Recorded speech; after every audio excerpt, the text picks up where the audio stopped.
Okay, welcome to the stream. So I have spent the better part of the past 2 months making a series of videos on my favorite video games of every year going back to 1989.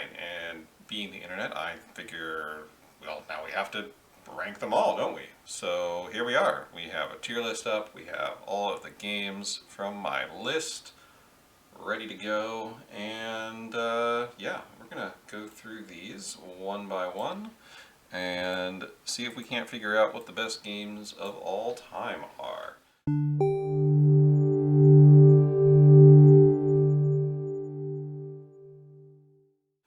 I figure we're gonna go through this in chronological order, and I've got that list up here. You can't see it, but I can. And that means we're gonna start with Tetris. So let's pull Tetris up here. All right. So the thing about Tetris is we're not ranking Tetris as the genre-defining game that has been on a million different platforms. We're ranking the Nintendo Entertainment System version of Tetris, which is not the best version by a country mile because it's missing a lot of important features. We don't have the quick drops. We don't have the hold, which is super useful. It's a functional and basic version of Tetris, but ultimately it is just Tetris. So we're going to put it in C. I think C makes sense because it's not a bad game. None of these games, to be clear, are going to be bad. It's all going to be relative. So in terms of relative amongst these other games, for the moment it's going to be C. And we might adjust these as we go, but for now, that's what we got. Okay, next game, Super Mario World. Going strong here. So Super Mario World is a fantastic game. You can really see how they took everything from the first couple Mario games, 1, 2, and 3, and really expanded it out into something much more refined, elaborate. Yeah, it's a great game. We're gonna leave an A right now. We're gonna kind of throw some of these up here, and we'll kind of narrow it down as we go through. All right, that brings us to 1991, which is, of course, Link to the Past.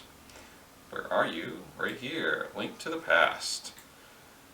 All right, Link to the Past is a fantastic Zelda game. It is the one that defined the series for many, many years to come.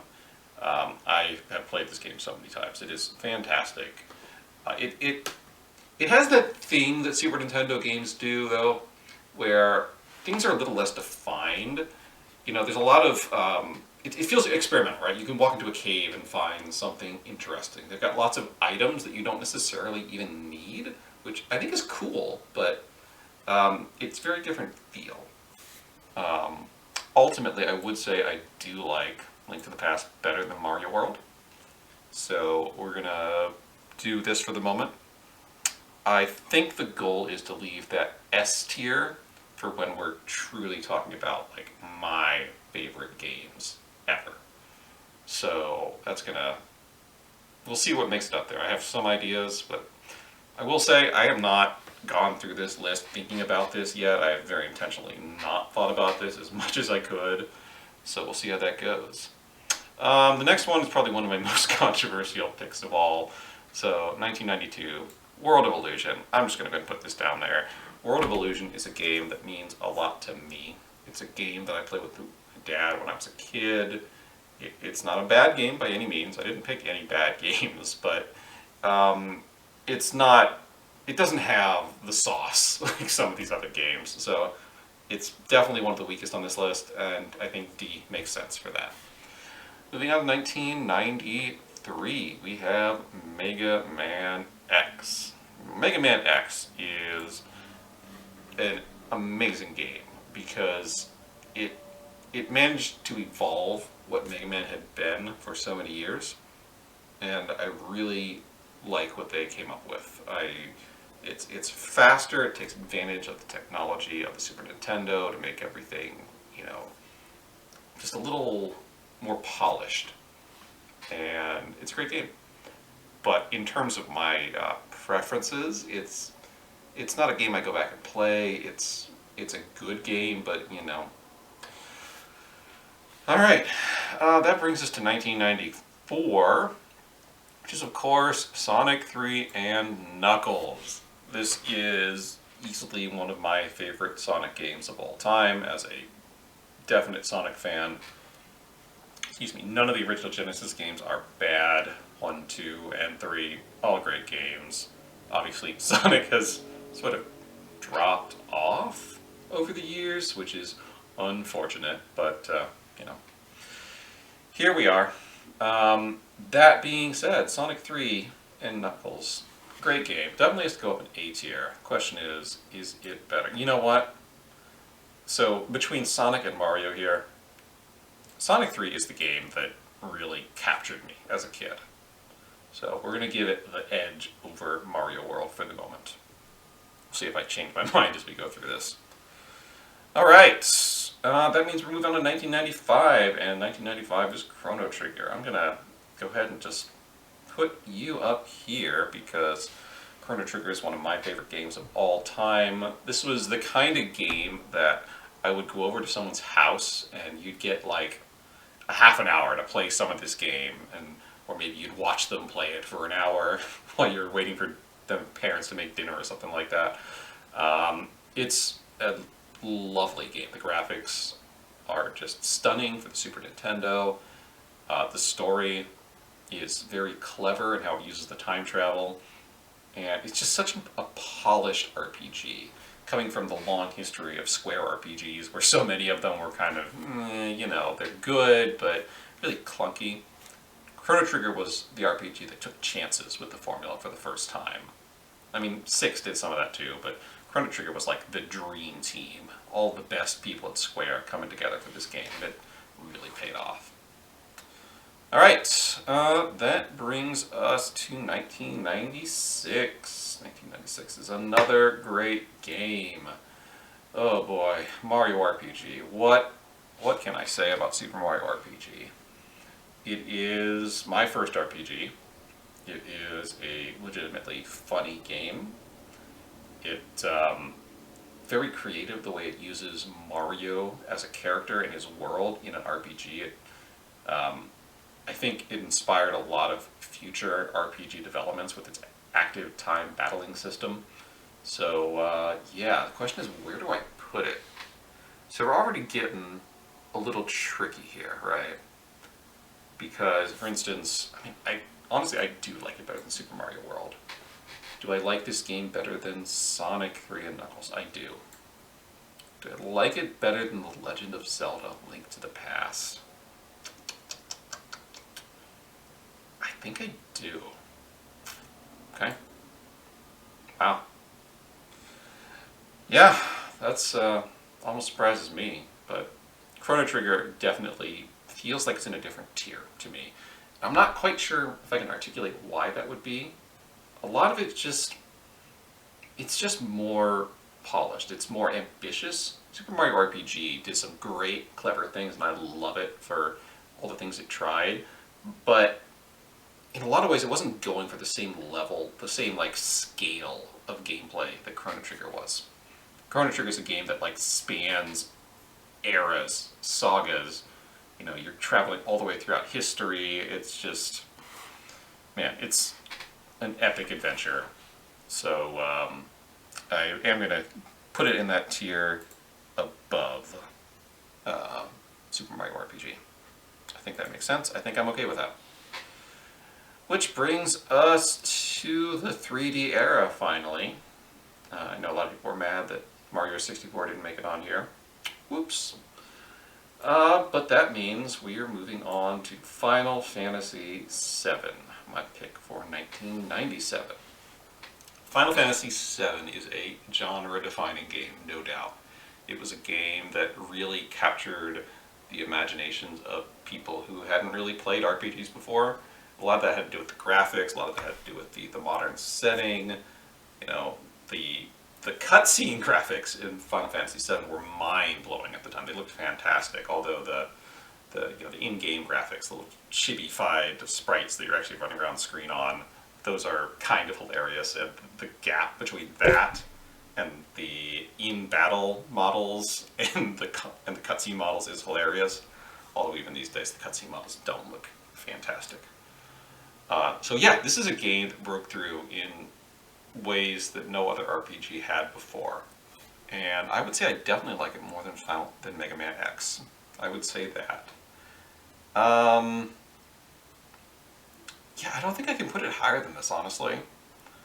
Final Fantasy VII was the first game I bought when I bought a PlayStation 2. PlayStation 2 was my first PlayStation, and the game I made sure to run out and buy with my PlayStation 2 was Final Fantasy VII, a PlayStation 1 game.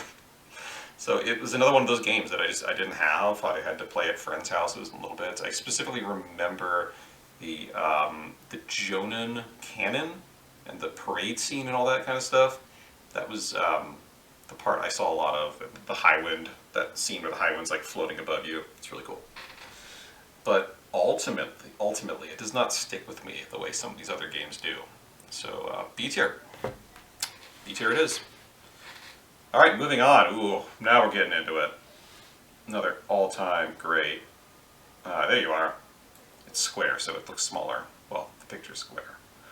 So, Ocarina of Time.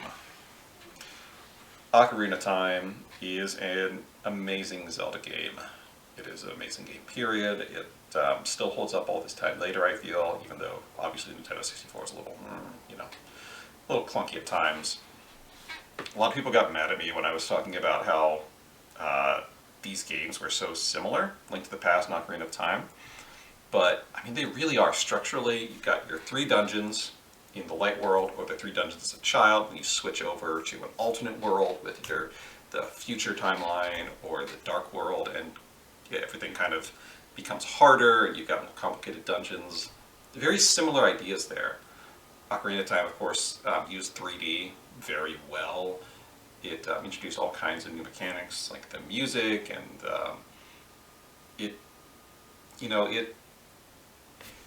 it's a great game. It's a great game, no question about that. And I think I do like it better than Link to the Past. I think I do. I think it's a better game. Overall, that's tricky. That's tricky. I don't know about that one. I'm going to leave it there for now. Ocarina of Time is going to stay there for now. And we will move on. We're going to move on. Which brings us to Roller Coaster Tycoon 1999. Get up here.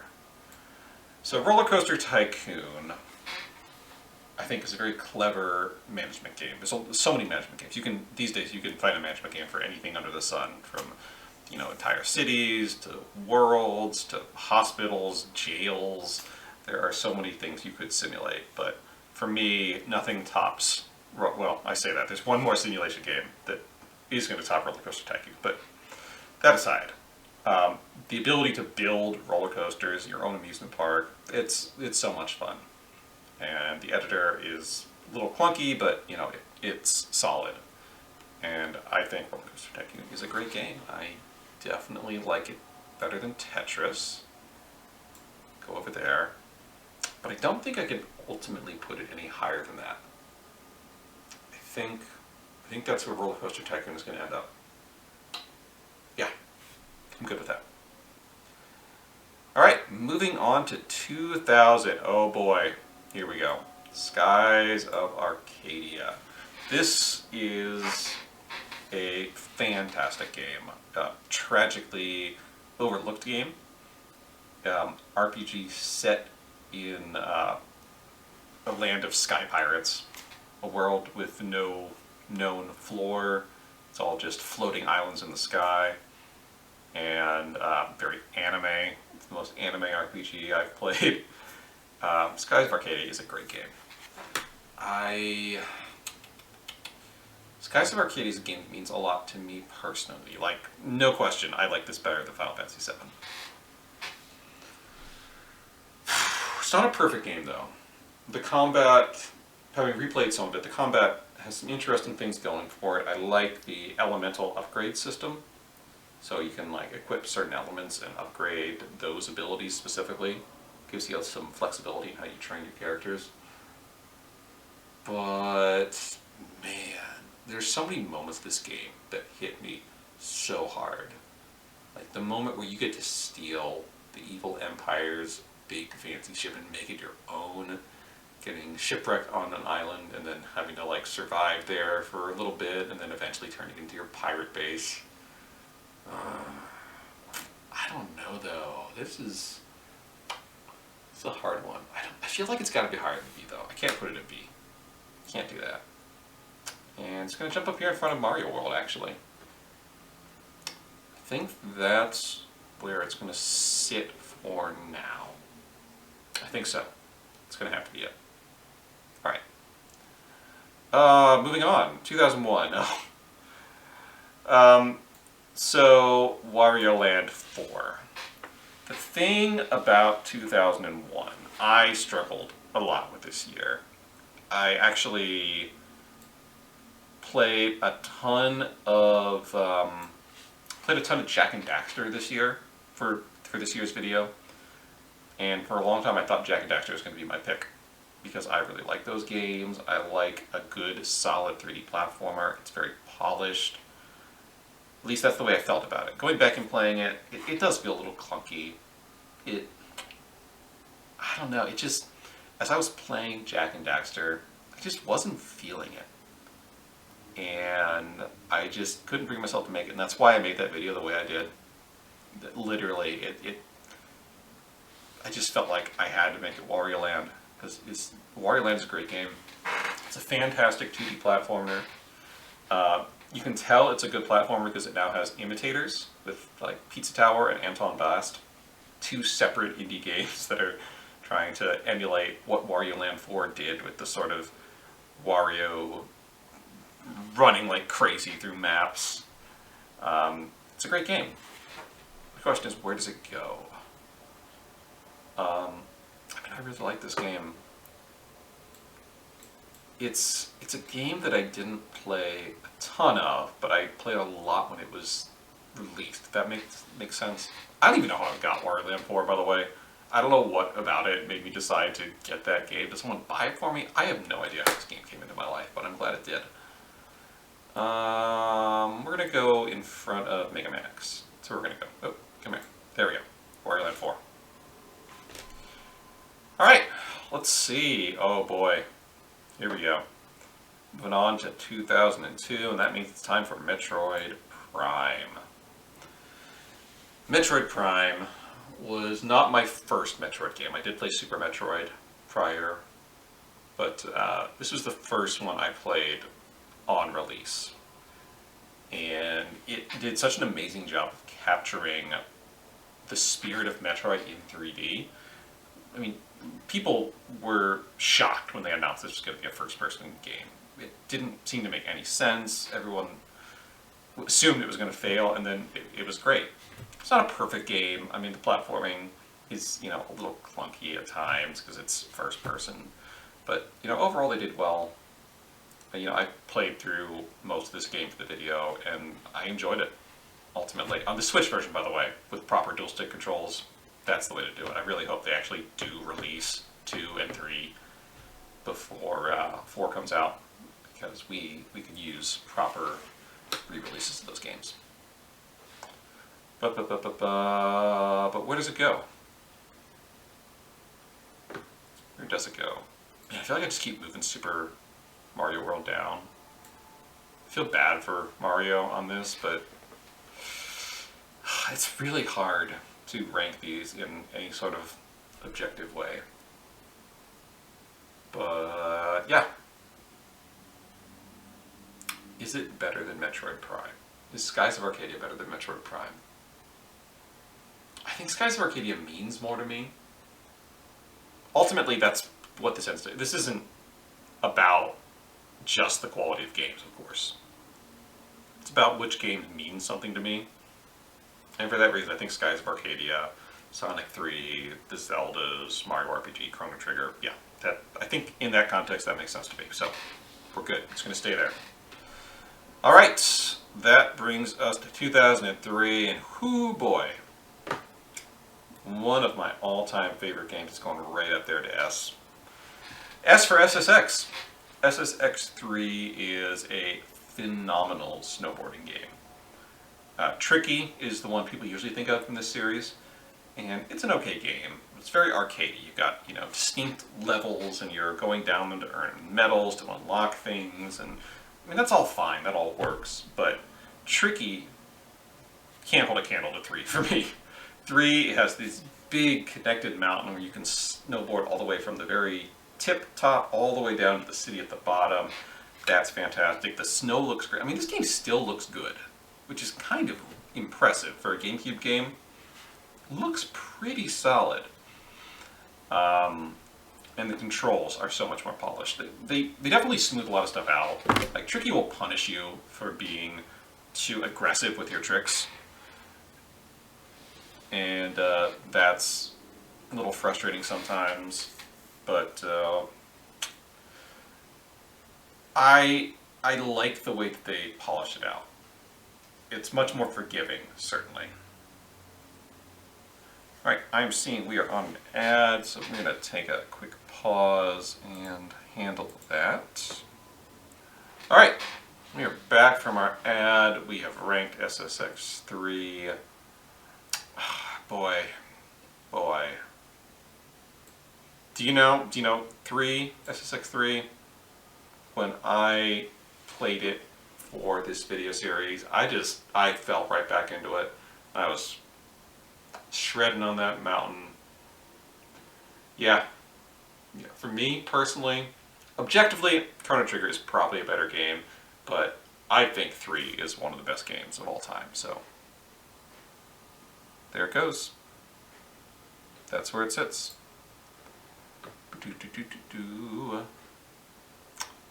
Alrighty, which brings us to our next year, and that's going to be 2004 and San Andreas. So my history with the Grand Theft Auto series starts with 3. Another one of those I played it at someone else's house kind of games. My first game that I owned was Vice City. Vice City was a really cool game. I definitely enjoyed driving around that city, exploring. You know, story was, you know, it's what it is. I think I liked the open world elements back in the day and being able to like steal cars and all that kind of stuff. But man, when San Andreas came out, boy, it blew Vice City out of the water for me. The world was so much bigger. The story, I mean, I haven't played it again. The story's real goofy. But just the way they managed to fit 3 different cities and all that countryside, it just made the world feel so complete. And that odyssey you go on around the map until you finally come back home, that it works. For me, it really works. I think that was a fantastic choice. But that being said, man, it's hard to, I don't think I can take it out of A. I think our A is going to be kind of full, and we might have to move some stuff down as we go on. But I think it's going to hang out there at the bottom of A for the moment. It just doesn't feel right being in B. I mean, I 100% of this game. I love that you can get the Harrier and fly around and all that. I was honestly really disappointed by every Grand Theft Auto since then. I don't think 4 is particularly good. 5 was better, but like it tried too hard to be realistic. Like I would by far prefer Saints Row 3 over GTA 5. So I'm sure that's gonna be a hot take for some people, but it is what it is. Okay, we got another great game coming up in 2005 because we have Resident Evil 4. Good lord, this game. So if you weren't aware, Resident Evil 4 was exclusive to the GameCube at the time, which was kind of funny. It's actually too big to fit on one disc. This is a 2-disc game on the GameCube. I don't know what Nintendo did to get an exclusive Resident Evil game. At the time, they wanted mature games for the GameCube. It never really panned out super well for them, but they did get Resident Evil 4, and boy, did it work. Capcom tried something very different in Resident Evil 4 from all the previous games. The camera was now behind the main character. It felt more action-y. Personally, at the time, parts of this game were terrifying, especially the island with the regenerators. But I played a ton of this game. I definitely completed it on all the hardest difficulty levels, unlocked all the stuff, the Chicago typewriter, the infinite rocket launcher. The Mercenaries mode was, Jesus, that mode is so hard. You get swarmed by, I call them zombies, they're not zombies. You just get completely swarmed. It's so hectic. But I got all the stars on that, so yeah, man, Resident Evil 4 is a great game.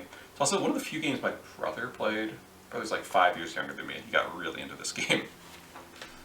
Alright, Resident Evil 4. Yeah, I'm happy with it last year. I'm good with that. What does that put us at now? 2006. It's going to be Okami.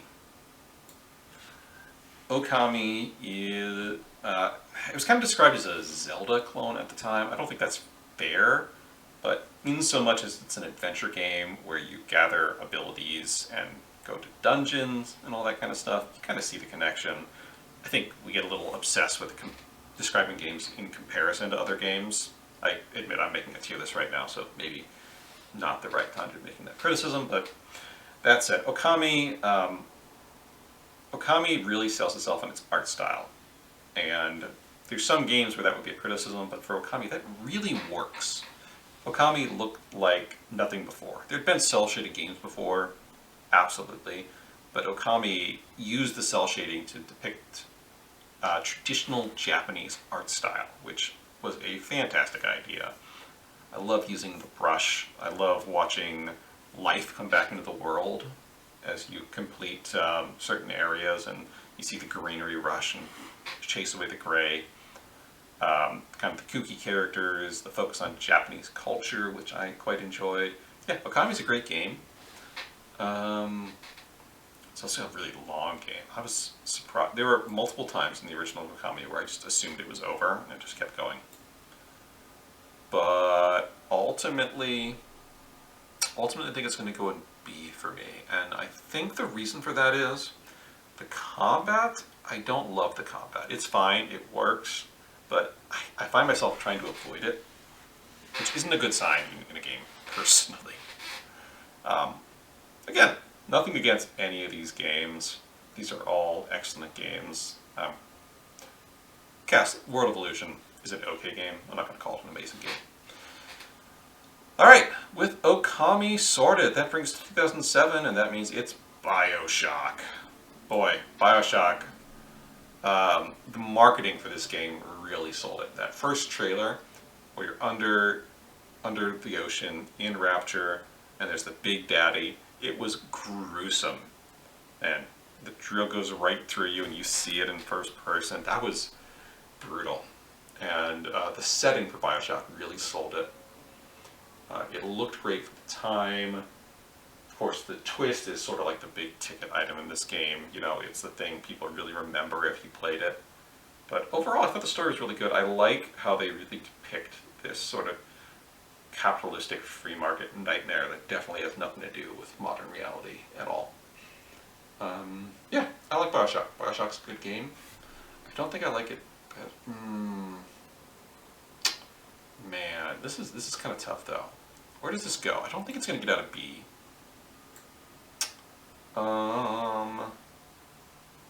Like, Final Fantasy VII has a bigger cultural pull, and I feel like I like it more, but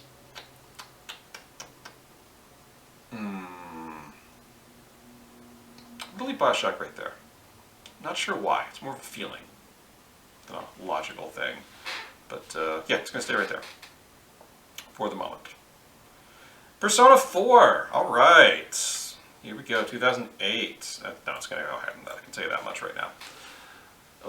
So the Persona series, I got into it on 3, the original 3, back on the PS2. I'm pretty sure I saw a review of it on IGN, and just the fact that you were in a Japanese high school, that's it. That sold me right there.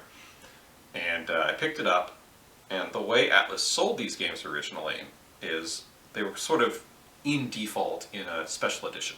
there wasn't really a normal edition. So you got the game, you got an art book, and you got the soundtrack. And that soundtrack was in the CD player in my car for a long time because it was jazzy and bluesy, which really fit in with that game. And I was really hooked on the atmosphere in that game. And then Persona 4 came along and was a much better game than that. So yeah, I was thrilled. There's a reason Persona 3 is not on this list and 4 is, because 4, so 3 feels like an old game. It feels like an old RPG. And 4 does in a way, but they made so many smart decisions to modernize it. You can really see the through line from 3 to 4 to 5 and how these games have evolved. 4 gave their dungeons more character. They tied them in with the story more directly, which was smart. The color palette is now yellow as opposed to blue, so it's bright and sunny, but also has plenty of pessimism in it.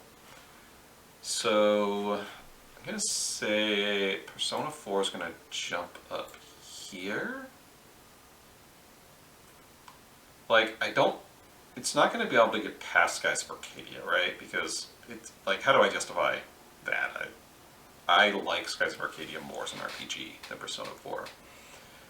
So I think it's going to be there. I think that's where it's going to sit. Looking at this, like, yeah, yes, I like this game more than all these other games underneath it. So that'll work. I'm good with that. All right, now 2009 is actually going to be one of our personally weaker games on the list for me, which is wild for me to say, because Uncharted 2 is a really fun game to play. It's kind of brainless at times, right? Like the climbing, that was always the criticism of Uncharted, right? The climbing is a little brainless. You're just kind of like clicking to jump, and there's not a lot of strategy to it. And that is true. But what it achieves is making you feel like you're really in an action movie. And I think that's a lot of fun. I love those moments where you're being chased by a helicopter and you're scrambling. And that works when it works, but then it breaks and you fall off a cliff on accident and you get shot one too many times and you die and then you gotta restart, and that kind of breaks it, right? And I think ultimately that's why Uncharted is not going to make it out of C for me. Remembering, as always, that none of these games are bad games, I don't think Uncharted 2 is going to make it any higher than that. Because, like, ultimately, I feel like Mega Man X is a more complete game in some way. Does that make sense? It's a more confident game. I don't know. Like, it's hard to compare. They're such different games, but I mean, 2 has such amazing graphics. I love the train scene. That's a lot of fun. But in terms of impact, you know, boy, no, it's gonna stay there. It's gonna have to be it. All right, moving on. Ooh, Mass Effect. Mass Effect. So here's an RPG. Mass Effect was really the first RPG of this style I had played. Sort of modern squad-based RPG. I played some KOTOR. I never really owned an Xbox, so I didn't play the original Knights of the Old Republic myself. Oh boy, is that remake ever going to happen? I feel like that remake just got buried. I would love to see Knights of the Old Republic remade, but we're talking about Mass Effect. Mass Effect lives and dies by its characters and the writing. And 2 is where that character writing is the best. You meet so many new characters like Jax and Mordin, and you get old characters like Tali and, boy, Garrus. Yeah, it's great. I love this game. Really achieves that. We're just kind of like doing things in the galaxy, you know, going around solving problems, and there is the plot with the collectors and figuring that out, but it's really in the back burner. It's a good game. It's a good game. But where does it go? Man, I feel like we just keep pushing Mario World down. Look, I played so much Mass Effect. we can't judge Mass Effect 2 on the crimes of Mass Effect 3 or Andromeda, right? So, man, like, in my heart, it doesn't make it past Persona 4. So that's where it's going to stay. That's where it's going to stay. Okay, Portal. We're going to talk about Portal. Portal's a fantastic game. It's at the very least going to be here. Get up there. Where are you going? Oh my gosh. There. We'll start there for the moment while I talk about it. I gotta talk through it a little bit, you know? So, Portal 2 is, of course, the sequel to Portal. Fun little puzzle game that was included in the orange box. Portal 2 takes that and blows it out into a proper, full video game, and it is so much fun. The puzzles are a lot more polished. They really focused in on the types of puzzles. There are certain types of puzzles in the original Portal that just are missing from the second one, and I think that was a good choice overall. Anything that required quick reaction times. Portal 2 is all about setting up your portals and doing things, more or less. At the most, you'll be like flying through the air and have to shoot a portal. Not so much like quick action time, which I think was a good choice. And I love just the really goofy story. You learn about the history of aperture science and Cave Johnson and where Gladys came from, and spends half the game like stuck on your portal gun as a potato, which is a hilarious idea and a good excuse to just get more snarky Gladys conversations. But where does it go? Where does it go? I mean, I definitely like it more than these games. I definitely like it more than San Andreas, right? Yeah. Yeah, that's what it's going to be for the moment. We'll stick with that. Okay, Journey. Wow. Gotta scroll there a little bit. 2012 is Journey. So, Journey is a game pretty dissimilar from everything else on this list so far. That game company was known for making art games, which was a very derogatory term at the time, especially among the hardcore gamers. Pretty sure Journey was free if you were a PlayStation Plus member, which was probably why I played it. But it's a game that managed to be evocative. Even if I didn't necessarily know what emotions it was evoking in me, I felt them, right? It's a game that's sort of hinting at story. There's definitely something in there about how conflict can lead to chaos and downfall, and how cooperation is ultimately what works, what helps us move forward. And the game sells that through its gameplay, which is really clever.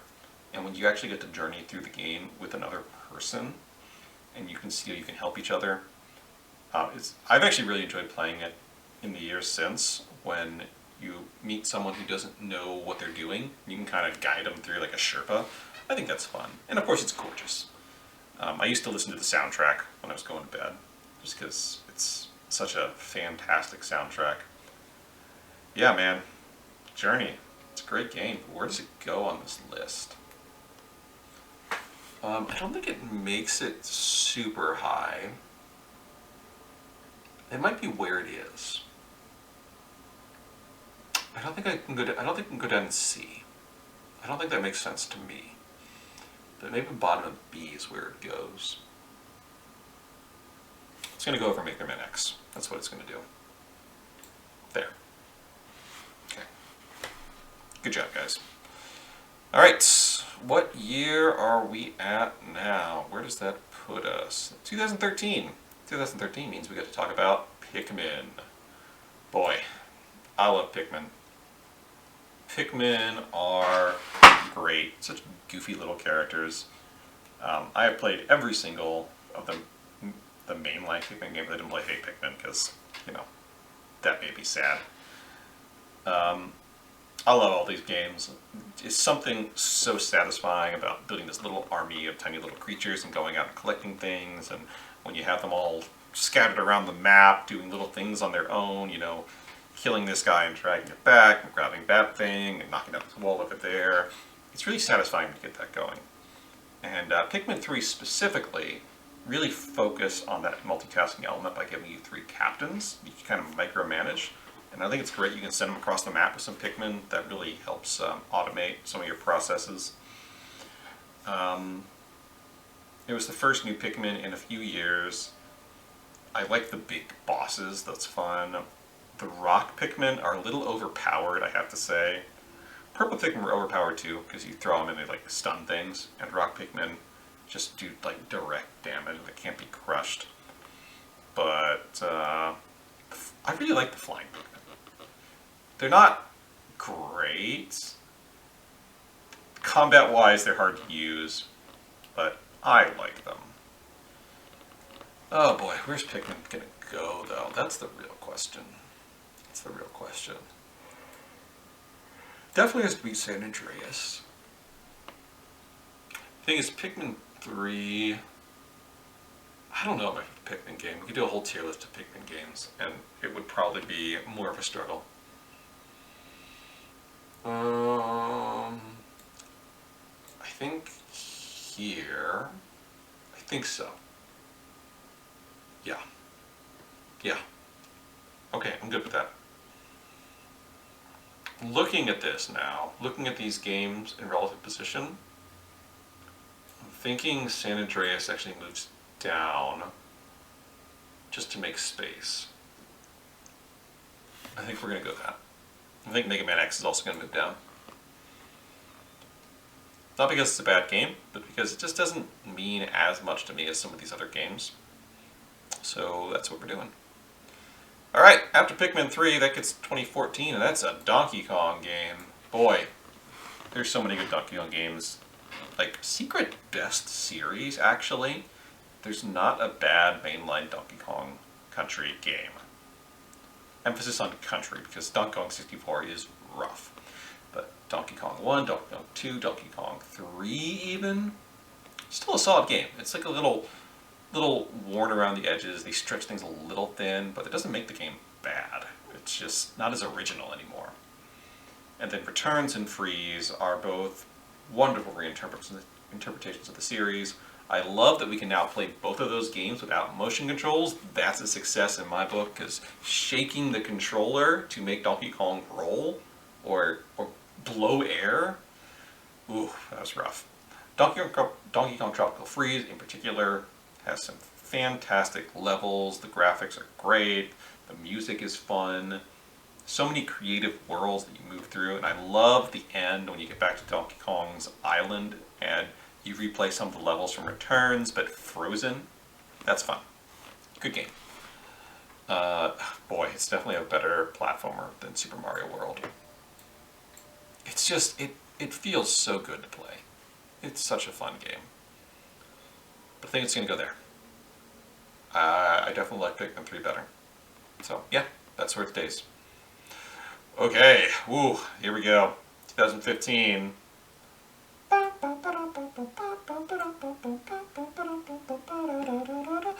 Undertale. Undertale is the kind of game that completely takes me by surprise. And I love that in a video game. I love that more than anything. You know, it's great to go into a game you're expecting to be good and enjoying it, but there's nothing quite as amazing as playing a game you weren't expecting to hit you in a certain way. And Undertale, boy, the things it is attempting to do, it does so well. It plays with the fundamentals of a traditional RPG in so many interesting ways with the combat system. The combat system very cleverly works whether you're on an evil or good run. I think that's smart. And the writing is great. It's legitimately funny. It plays with your perception of what is real, which is a weird thing to say about a video game. You know, there's moments where it is like Sans is talking to you. And that's really cool. Boy, Undertale is a fantastic game. It's going to go pretty high. Ooh, I think I do like... Man, I do like it better than that, don't I? I do. Yeah, you know what? Undertale's great. I like Super Mario RPG better. I like Resident Evil 4 better, I like Chrono Trigger better, and I like SSX better. But Undertale is great. So, there it sits. Good job, Toby. You made a great game. Really looking forward to more Deltarune, which will probably win some sort of Game of the Year for me in the future, but that'll probably be a few years off. Brings us to 2016, which is Overcooked. Overcooked is just chaos distilled. I have worked in a kitchen before. I've never worked in a kitchen quite as chaotic as this, but it does kind of capture those feelings of when you're in the middle of a rush and there's a million things going on and you gotta like run back in the freezer to get some more sausage to throw on the grill and something didn't get prepped. You gotta run back and prep it real quick and just everything's going to chaos. It's just that, except the kitchen is also on the back of a truck speeding down a highway. So, Overcooked's not going to be that high though. It is a fun game. I love this game. I've played so much of it. I think it's going to hang out in the bottom B tier. There's not a lot of multiplayer games on this list. I haven't been... Unfortunately, I don't often get the chance to play multiplayer games. But when I do, Overcooked, man. The chaos. Alright. Overcooked stuff. I'm going to close this door so we get some sound from out there. There we go. Alright. Moving on from Overcooked. Ooh, 2017. That means it's Breath of the Wild. Boy. So this is another one of those games that really surprised me. Obviously, I have played Zelda games for a long time. I have played basically every mainline game. I haven't played much of 2, if I'm honest, but... Oh boy, when you walk out into the world for the first time and it's spread out in front of you, I think the thing that works, right, for me, is that you are Link, right? I have journeyed with Link so many times. Of course, the Links are all mostly different characters, but I've gone on these journeys with Link so many times. I've traveled through time with him. I've shrunk down the Minish Cap, worn masks.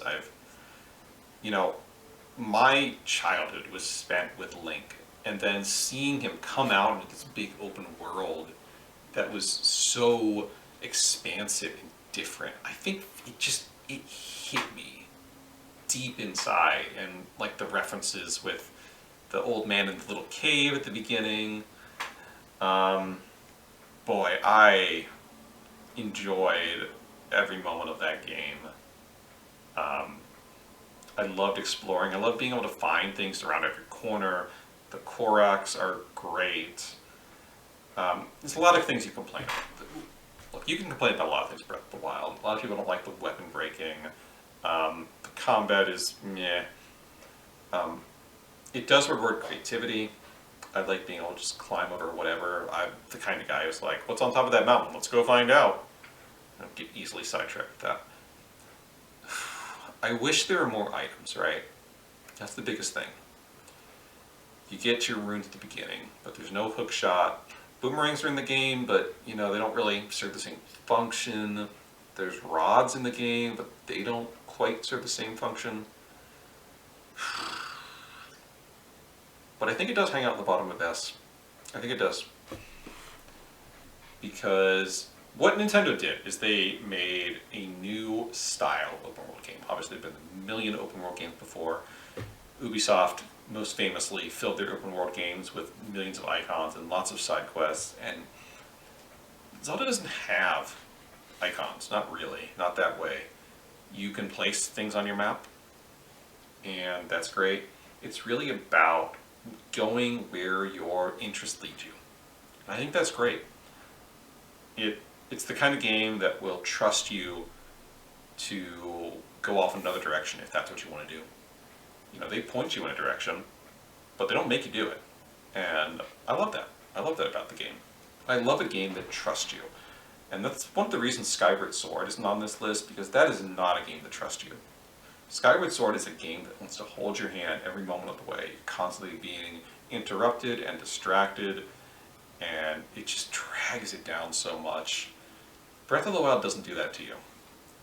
And that's great. You can, I mean, the story, you can engage in as much as you want. You can dig into the memories and learn about your history with Zelda, or you can not. You know, if you just want to go off and explore Hyrule and see what you can find, that works too.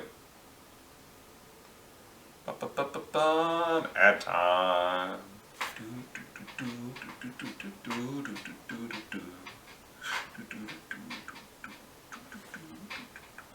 Okay, we're back. Ads are over. We are, where are we? We're in 2018. Boy. Which means God of War. We need to go back over here. There we go. God of War. So, very similar to Breath of the Wild, actually. I spent a lot of time with Kratos. I've played God of War 1 through 3. I played all of those on the hardest difficulty level, which was no easy feat. I have helped Kratos rampage through the Greek gods, and the amazing thing about God of War, the remake, the reboot, is that it owns that. It owns Kratos' history.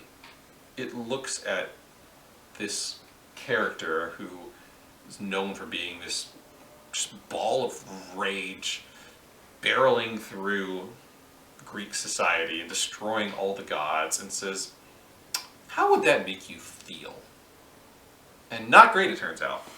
Kratos very clearly regrets his past actions and is trying to do better, but as a Spartan warrior slash god of war, literal god of war, he's not super in touch with his emotions, and I think they do a pretty good job actually of exploring that with his son. And I really need to play Ragnarok. I haven't had a chance yet. I need to see how Kratos' story continues, but this chapter of it was fantastic, and the gameplay was also great. I love the new style of combat they did. I love the axe. I love that the Blades of Chaos come back. I love all the weird moments where Athena is still haunting him, and Zeus is haunting him, and Hades. Oh, Hell. Sorry. Hell, not Hades. Very different places. Yeah, it's a great game. But where does it go? It's really solid. Some of those games, another one of those games surprised me. I mean, I do like it better than Skies of Arcadia. I like Skies of Arcadia, but I like this game better. I think it's going to go there. I think that's where you're going to stick Kratos. Alright. Now we get to a very different kind of game. Boy, these two games, God of War and Fire Emblem Three Houses, could not be much different from each other. Like most people, my first experience with Fire Emblem was in Smash Brothers Melee, where I had no idea where these guys had come from, Roy and Marth. Just two anime boys with a sword. I did play the Game Boy Advance Fire Emblem game. Didn't finish it, but I played some of it. And stop me if this is going to surprise you after my list so far. This one's set in a school, and I was immediately interested. Anime, high school, that turns out to be the secret sauce for getting me interested in a game. So, yeah, Fire Emblem. The gameplay's solid. I enjoy the battles. I like the way the battles sort of force you to use different characters to level everyone up equally. I think that's smart. It pushes you to put underpowered characters in dangerous situations so that they can improve. Because if you don't, they never will. I think that's a really clever system. You know, I always find myself trying to get like Bernadette in there to get a shot in so she can level up finally and be more useful. Because once she's a sniper, crazy powerful. Yeah, no. Three Houses is a good game. I like Three Houses. But, that said, I don't think it's going to be A tier for me. You know, it's not going to be San Andreas. It is going to beat Okami. I think it's going to go there. I think I'm okay with that. that works. I'm good with that. All right, 2020 and Hades. So not a lot of indie games on this list. Looking at so far, obviously Undertale is up there. It did quite well. I played a lot of great indie games. Cave Story was a lot of fun.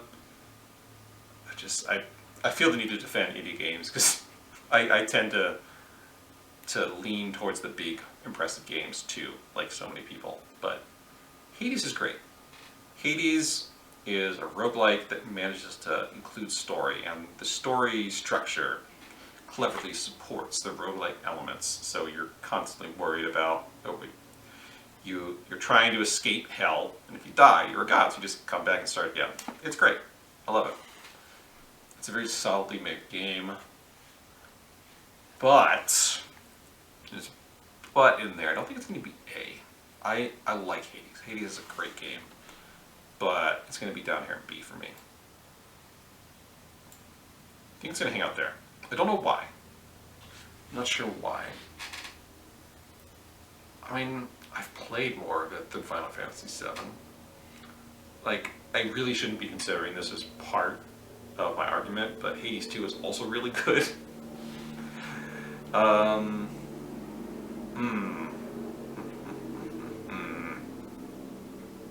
No, it's going to be there. That's fine. I'm okay with that. I don't know why, but we're going to be okay with that. I can't always describe specifically why. It's a solid roguelike. The combat is fun. I didn't 100% it. I did get several escapes, saw several bits of the story. I think one of the reasons, I did say I don't think Hades 2 should have an impact on it, but I will say, playing Hades 2, I want to know what happened to Zagreus. I want to know what happened to the character I played in Hades. And I think that does count for something.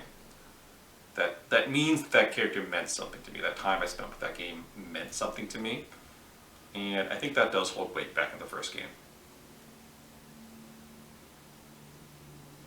But that's where it's going to end up. Alright. Which brings us down to, 2021, a game I didn't think they were going to make. Metroid Dread. The fun thing about Metroid Dread is there was a leaked rumor about a Metroid game called Metroid Dread years and years before that fell apart.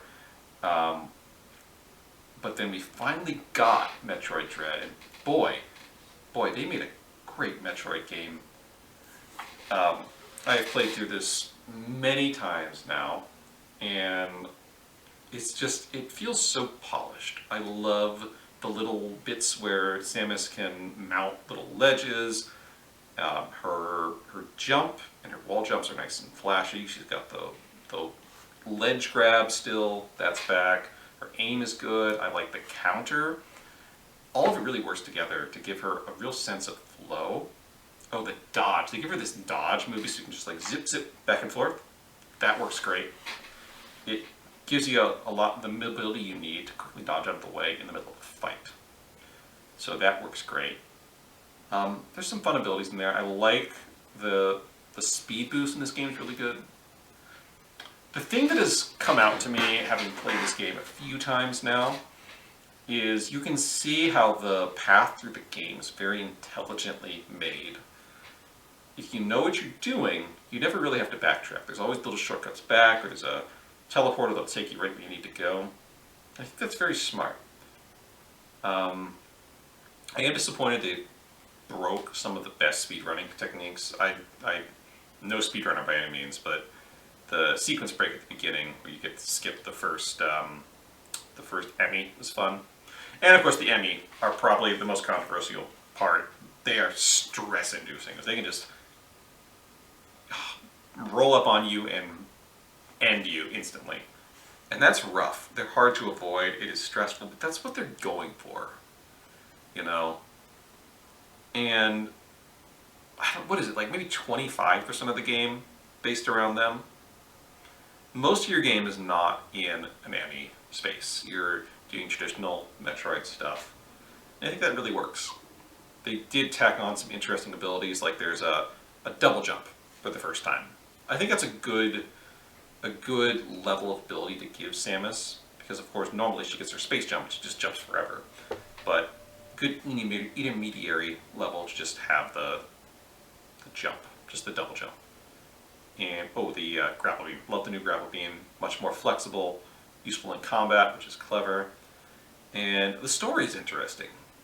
There's a great moment in that game where Samus finally talks for the first time in the entire game, and it's just this great badass moment of like, I'm gonna do this. And then of course the reveal of the title of where is the Metroid in this game? That's the real mystery for me, because there's only one Metroid in the entire game. You don't find out where it is until the very end. Also, Chozos are back. That was cool. I didn't think there were any Chozo anymore. Yeah, Metroid Dread is an amazing Metroid game. You know, I like it better than Metroid Prime. I can say that with certainty. Ooh, yeah. I like it better than that. I think Metroid Dread's going to go there. I think that makes sense. I don't know why. Like, in my head, for some reason, this platform game is better than that platform game. I think it is the best Metroid game so far. Which is saying something. There's a lot of great Metroid games. And I will say, the reveal of what's going on with Adam in this game, I'm into that. Not an Adam fan myself. Alright, 22, which would be one of my controversial choices of Overwatch 2. Which means I'm in the unenviable position once again of defending Overwatch 2.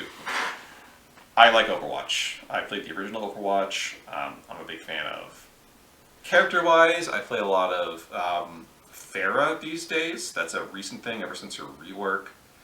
But I also do Ramatra and Sigma. I like Junker Queen. I'm not great at her, but I like her. Moira was my main for a long time, and I know, but my Moira play, I'm going to be healing you. You're going to get heals if I'm your Moira. I promise you.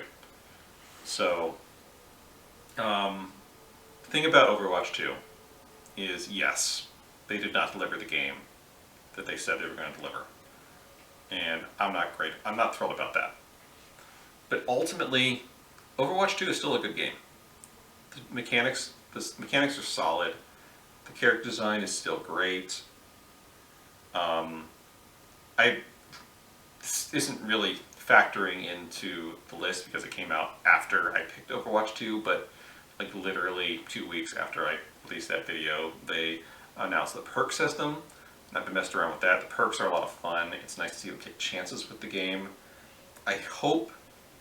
I really hope at some point we'll get back to some kind of story in this game, because I like these characters. I want to see more of these characters. And the game doesn't support that, but you know what? I still play Overwatch regularly. I still enjoy Overwatch. I still get infuriated by Overwatch because I'm not that good at it, but yeah, I like Overwatch. So I'm okay with it. I'm okay with it being on here. I think it's going to lead the top of the C tier. I think that's what it's going to do. Overwatch, you're a good game, but oh boy, you could have been so much better. Hope they turned around. Alright, we only got 2 games left now, and they're both solid bangers. So let's just throw Baldur's Gate way up here, because good lord, how did Larian do this? I mean, early access for a long time, I'm sure. I wasn't even aware that was happening. I really only played it in its initial release. And so for me, right, Baldur's Gate succeeds in the same way that Mass Effect did. This is a game about characters, and I love a good character. I love seeing what makes them tick. I love exploring with them.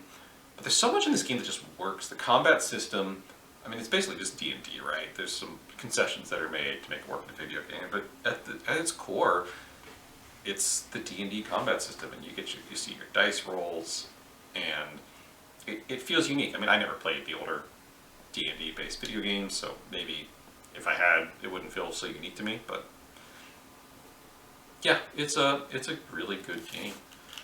The world is cool. I love this threat of the mind flayers. I love being able to talk my way out of problems. I love that there's so much of this game I didn't see the first time through and I had to go back.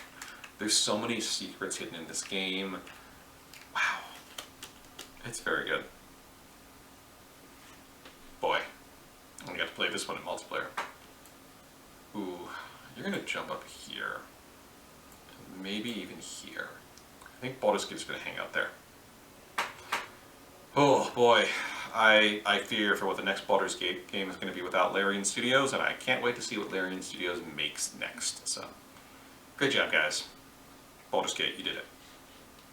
That brings us to last year. My favorite game from last year was a game by Coffee Stain Studios. You might not have heard of Coffee Stain Studios, but I have. I played, gee, I forget what the name of the games are right now, but they had a series of tower defense games that I quite liked. Yeah, Coffee Stain really killing it out there. And Satisfactory, boy, I have spent the past 2 weeks straight playing the final release of Satisfactory, and wow, I just get sucked into that game. I've played other logistic-based games before. Shapes is fun, but that one's really just about really abstract, you know, cut these shapes apart and put them back together the shape you need. That's fine, I like shapes, but it felt lacking in some way. And Satisfactory really hit that itch where you're exploring this landscape, finding the resources, extracting them, and building up this whole infrastructure from ground level to turn these resources, this iron and copper and whatever else you can find, into elaborate devices that are mostly there to make more stuff. And I have spent so much time reconfiguring my, my conveyor belts and my factory to get just a little more capacity out, get some more screws so I can build more of whatever it is I needed. Wow, Satisfactory is just a phenomenal game. For me, it's kind of perfect. I am only 6 tiers into the 10 tiers that are in the game now. I think I still have 4 more tiers to go. I've continued to play since I made the video, and I am now putting computers together. Which, oh boy, the way things scale up, and I think about, like, to build that computer, I had to travel all the way across the world to find oil to make plastic and bring that all the way back to combine with everything else. Wow, Satisfactory is great. It's kind of crazy, but I think Satisfactory is going to beat Baldur's Gate for me. That's where it sits. It's crazy. I know it's crazy. I know. But I've really been loving that game. All right, and that brings us all the way to this year. So here we are. This is my tier list. Let me look at it and see if there's anything here that doesn't make sense. SSX3, my favorite game of all time. Yeah, okay. I think that's fair. I think RPG is going to move up to S tier. I think it's a fantastic game.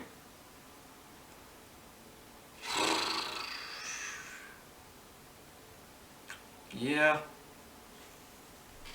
I think I'm okay with this. A lot of good games in here. So that's my tier list. I'm going to be doing some additional videos moving forward about games that didn't make the list. There's a lot of good games that deserve to have their own videos. So I'd like to highlight some more of that. I got some long more stuff I want to do, but yeah, that's my tier list. If you made it this far, thank you for watching. Let me know what your favorite game is. Tell me all the mistakes I made in my choices. I'm happy to hear them. We can argue about them in the comments. But yeah, I'm good with this. That's my tier list. Thank you for watching.